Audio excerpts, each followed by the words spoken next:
دوستو، جب کوئی انسان اللہ تعالیٰ کو دنیا کی ہر آرام و سائش، غرض یہ کہ دنیا کی ہر چیز سے افضل جانتا ہے اور دل میں رب تعالیٰ کی محبت سمائے ہوئے دنیا کی ہر چیز سے بے غرض ہو جاتا ہے، تو ایسے انسان پر اللہ تعالیٰ بھی عنایات کرتے ہوئے اور معجزات کرتے ہوئے دیر نہیں کرتا۔ اصحاب الکہف اللہ تعالیٰ پر ایمان لے کر آئے تھے اور اللہ تعالیٰ نے ان کو 300 سال تک غار میں سلائے رکھا۔ کیا واقعی ہی کوئی انسان 300 سال تک سو سکتا ہے، جبکہ انسان کی ایوریج زندگی 60 سے 65 سال کاؤنٹ کی جاتی ہے؟ تو کیسے ممکن ہے کہ انسان 300 سال تک دوبارہ اٹھ جائے؟ انسانی عقل اس بات کو تسلیم کرنے سے قاصر ہے کہ کوئی انسان 300 سال تک سویا رہے اور جب اٹھے تو وہ بالکل ٹھیک ٹھاک ہو۔ سائنسدانوں نے بھی اس پر بہت ریسرچ کی اور ہائبرنیشن سسٹم کو متعارف کروایا۔ ہائبرنیشن ایک ایسا عمل ہے جس کے ذریعے دنیا کے تقریباً 2000 مختلف جاندار موسم کی سختیوں، خوراک کی کمی اور موت کے خوف سے بچنے کے لیے لمبی تان کر سو جاتے ہیں۔ ان کے حلیوں میں موجود جین اس طرح کے خوف و خطرات سے آگاہ ہو جاتے ہیں اور ان پر ایک بہت لمبی نیند تان دیتے ہیں، جسے ہائبرنیشن کہتے ہیں۔ اس عمل کے دوران دل کی دھڑکن 95% تک آہستہ ہو جاتی ہے، سانس سیکنڈوں کی بجائے منٹوں میں چلی جاتی ہے، جسم کا درجہ حرارت کم ہو کر ٹھنڈا ہو جاتا ہے اور جاندار اپنے جسم کی غذائی توانائی پورا کرنے کا بڑا حصہ جسم میں موجود چربی اور مسل سے حاصل کرتے ہیں۔ خوراک یا چربی سے توانائی حاصل کرنے کے اس عمل کو میٹابولزم کہتے ہیں۔ اس طرح کل ملا کر آپ یہ کہہ سکتے ہیں کہ ہائبرنیشن کے دوران کسی زندہ چیز کا میٹابولزم انتہائی سست ہو جاتا ہے۔ ہائبرنیشن کرنے والے جانوروں میں کئی چوہے، چمگادڑ، گلہری، لنگوروں کی کئی نسلیں، کچھ پرندے، سانپ، کیڑے اور کئی ریچھ شامل ہوتے ہیں۔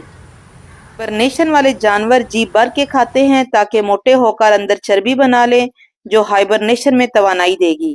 ہائبرنیشن سے کچھ مہینوں بعد باہر آنے پر جانوروں کو زور کی بھوک لگتی ہے اور وہ پہلا کام شکار تلاش کرنا کرتے ہیں۔ سائنس یہ بھی ثابت کرتی ہے کہ ٹیلیمورز جو کہ ڈی این اے کے ٹکڑے ہیں اور سیل کے کروموسومز کے کناروں پر ہوتے ہیں، وہ سیل کی ہر تقسیم کے وقت کم ہوتے جاتے ہیں اور ان کی تعداد کو لیبارٹری میں ٹیسٹ کر کے کسی جاندار کی باقی ماندہ زندگی کا اندازہ لگایا جاتا ہے۔ لیکن ہائبرنیشن کے دوران ان کو انتہائی سست رفتار سے کم ہوتے دیکھا گیا ہے۔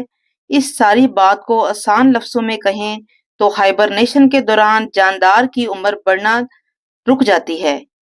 ہالی ووڈ کی ایک فلم جس کا نام دی پیسنجر ہے، اس میں 5000 لوگوں اور 258 اسپیس شپ کے مزدوروں کو ہائبرنیٹ کیا جاتا ہے تاکہ وہ اس سیارے پر پہنچ سکیں جو زمین سے 120 نوری سال پر واقع ہے۔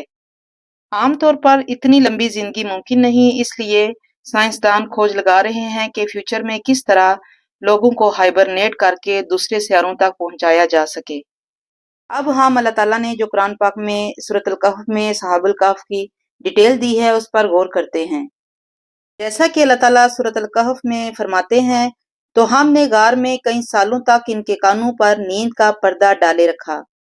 قرآن کا یہ کہنا کہ ان کے کانوں پر نیند کا پردہ ڈال دیا گیا، دراصل ہمارے اندرونی کان کے حصے کی طرف اشارہ ہو سکتا ہے جو ایک غیر معمولی آواز پر چونک کر دماغ کو سگنل بھیجتا ہے اور دماغ ہمیں جگا دیتا ہے، لیکن اصحاب کے معاملے میں وہ حصہ مکمل طور پر رک چکا تھا۔ اللہ تعالیٰ سورۃ الکہف میں مزید فرماتے ہیں، اور جب سورج نکلے تو تم دیکھو کہ وہ ان کی غار کی داہنی طرف سمٹ جائے اور جب غروب ہو تو بائیں طرف کترا جائے اور وہ اس کے میدان میں تھے، یہ خدا کی نشانیوں میں سے ہیں۔